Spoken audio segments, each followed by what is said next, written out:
We are at the Arneson residence, and we're going to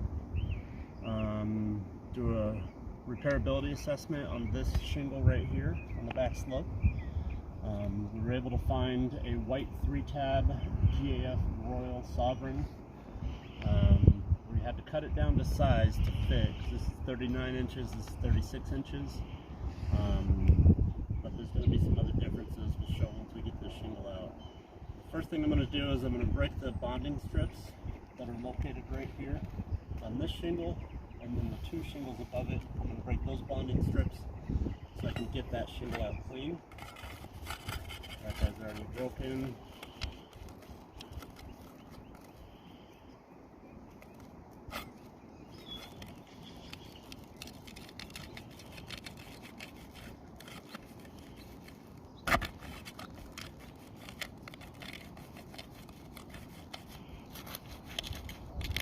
A really strong bonding strip.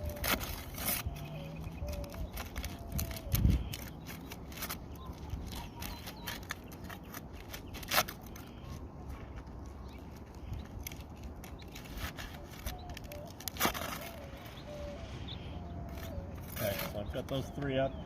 Now I'm going to work up top.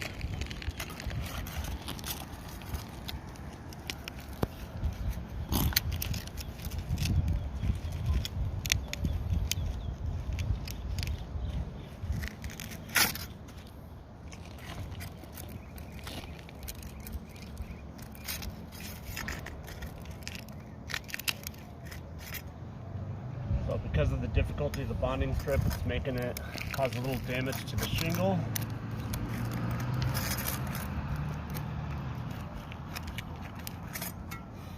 And so now that shingle above it is going to be damaged.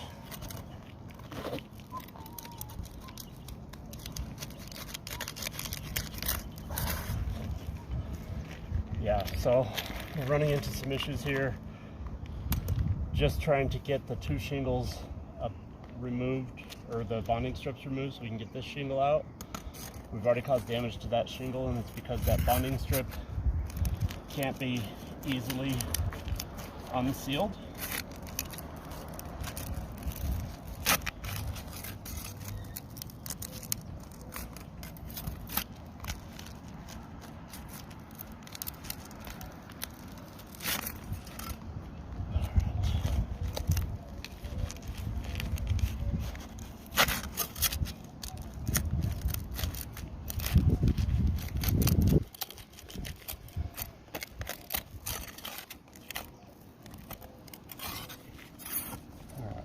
More to go.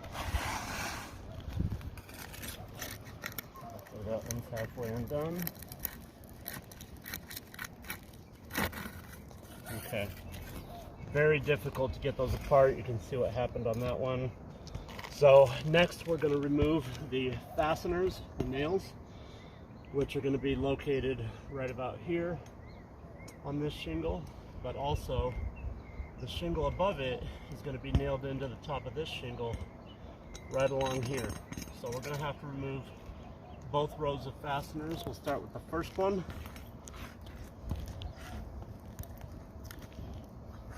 One, 2, 3, 4. So we've got that first row pulled. You can see the shingle's still in there. It's because of this row of fasteners up here.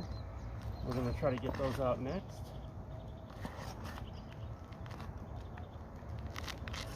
Gently as possible.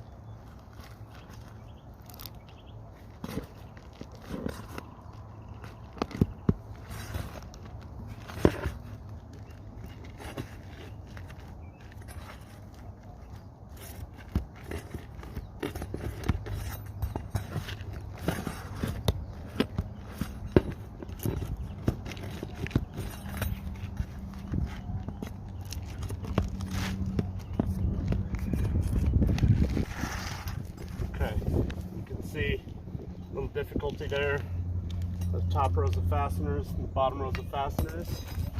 So notice the nails didn't come out with it, they're still in place. So now we need to get those out. You can see them lifting here. That's because the fasteners are still in. So, locate those.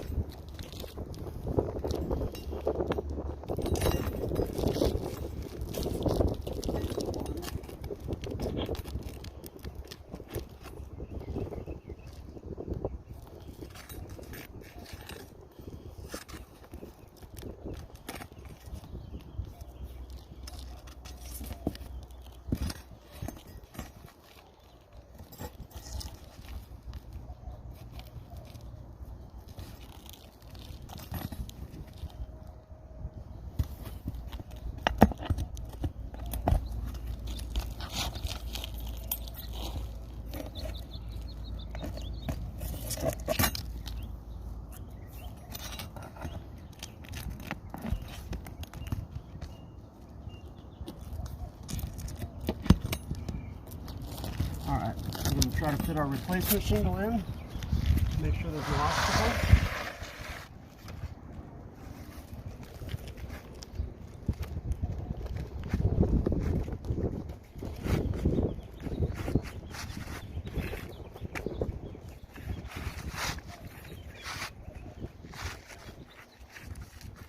Alright, so we're running into some resistance right there. Means there's some fasteners that aren't letting us get this thing in all the way. The other big difference you can tell is the exposure on these is quite a bit different. What that's going to do is that's going to misalign. The sealant strip is going to end up somewhere in the middle of the shingle, which is not where it's supposed to be placed. The shingle won't be sealed down the correct way, and the sealants won't align with each other, which they're meant to do to interlock everything the right way. So we're going to try to find those fasteners that are in the way, see if we can get those removed.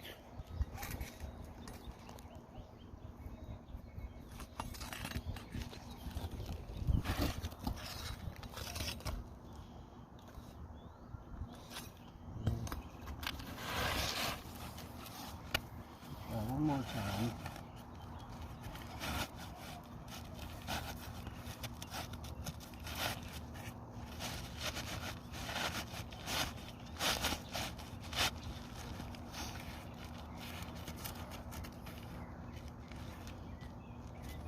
Okay, so we've got our shingle in place, and if you look closely, you can see what I was talking about with the sealant strips. This is supposed to be down here to align with the bottom of this where it's supposed to bond. You can see they're halfway up the shingle. So this shingle's not going to align with the bonding strip there, nor the bonding strip below it. But for the sake of the rest of the repair, we're going to go ahead and nail it in.